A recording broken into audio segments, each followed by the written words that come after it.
Менің ата-бабаларым Алатаудың баурайында өмір сүргенімен, шын мәнінде олар ойдың да, қырдың да адамдар еді. Ал менің маңдайыма төбелері көк тіреген үш қоңыр жайлауында дүние есігін ашуды жазыпты.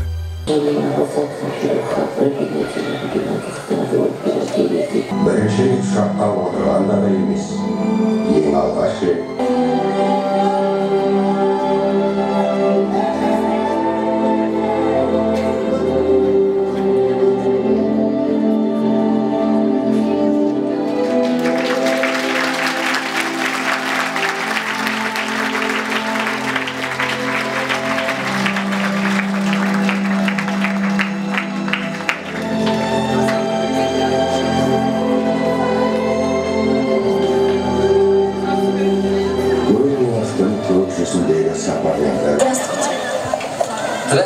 Здравствуй, Султан. Вероника Гербертовна, вставайте вперед. Спасибо. Оның үстіне бармайсың деп, үзілді-кесілді тыйым салған да ешкім болған жоқ. Алайда үлкенге құрмет көрсету, үлкеннің сөзін жерге тастамау, қанға сіңген әдет болғандықтан, ата-ананың ақ батасын алмай іске кірісу тіпті ақылға қонбайтын еді.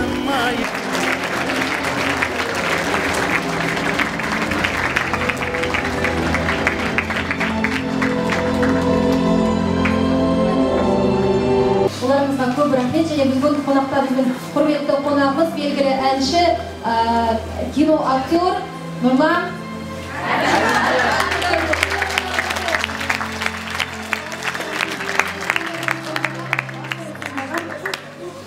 Ассалаумағалейкум, қайырлы кеш, қадірменді оқушылар, бауырлар, қарындастар. Мына енді бәріміз ұйытқы болып жиналып отырған бірден бір себебіміз сол әрине өзіміздің қазақ елінің тұңғыш президенті елбасымыз Нұрсұлтан Әбішұлы Назарбаев ағамыздың жайлы түсірген әдемі фильмді көріп жатырмыз. Және мінекей келіп жеткен баршамызға ортақ қуаныш, президент күні. Баршаңызға президент күні құтты болсын.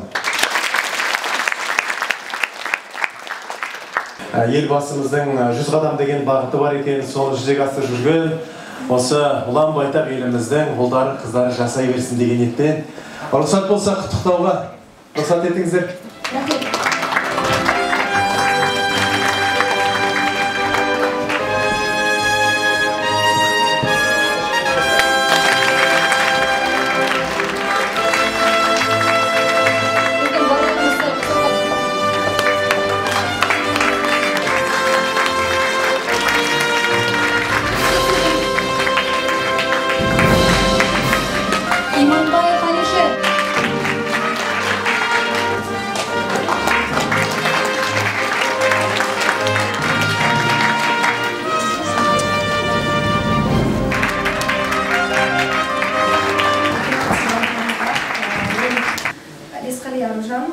Осы Астана қаласының нөмір 53-ші мектеп лицейінің оқушысымын.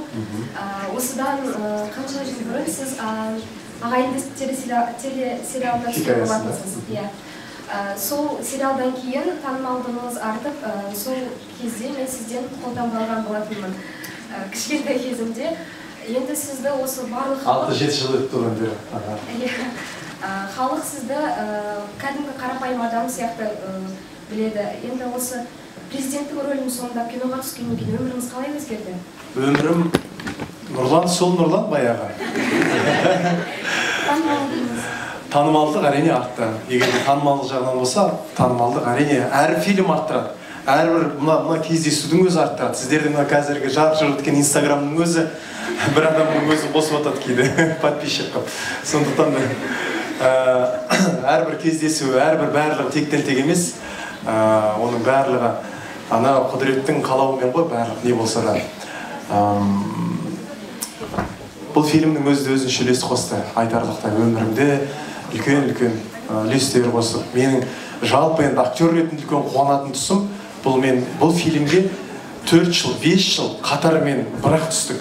Былайша айтқанда күннің атысы, кештің батысы. Бұл сіздер мектепке таңертең барып, кешкісін сабақтан қайтып келген сияқты. Күнді мектептен оқып, тәжірибе алып, 5 жылда адам біраз білім алады ғой. Ал мен актер ретінде өзіме осындай үлкен мектеп алдым. Менің атым Оразбас Қадыртұмар. Мен сізге қоятын сұрағым, елбасымыздың рөлін ойнағанда қандай кастингтер, қандай өнеріңізді көрсеттіңіз? Былайша айтқанда мен елбасының рөлін ойнаймын деген менің ойымда ешқандай болған жоқ. Ол басты, өйткені білмегенде ол басты жалпы мен фильмге шақырды киностудия Рүстем Әбдірашев ағамыз. Осындай бір фильм түсірейін деп жатырмыз деп жаңа журнал мақаласынан менің журналымды суретімді қарап отыр, сосын елбасының суретін қарап отыр екен, елестетіп. Мен бірден түсіндім, енді іштей. Үндеген жоқ, бірақ бірден білдім елбасының рөліне шақырған-ау деп. Содан ол кісі әлі түсірмес бұрын менімен 1-2 сағат әңгімелесті, былайша айтқанда, рухани. Ол түрәлпет бір бөлек, ал адамның ішкі жан дүниесі оған сәйкес келе ма, келмей ма, ол да тағы бір сұрақ қой. Сондықтан әуелі өзі әңгімелесті, одан кейін фотопроба болды, сосын видеопроба болды, әдеттегідей.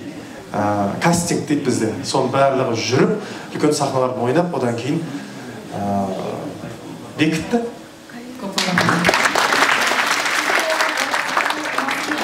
Қанша жерден грим салсаң да, Алла тағаланың шеберлігі сол, бір адамға ұқсамайды, тіпті қардың өзі бір қарға ұқсамайды, жалған миллион түрлі.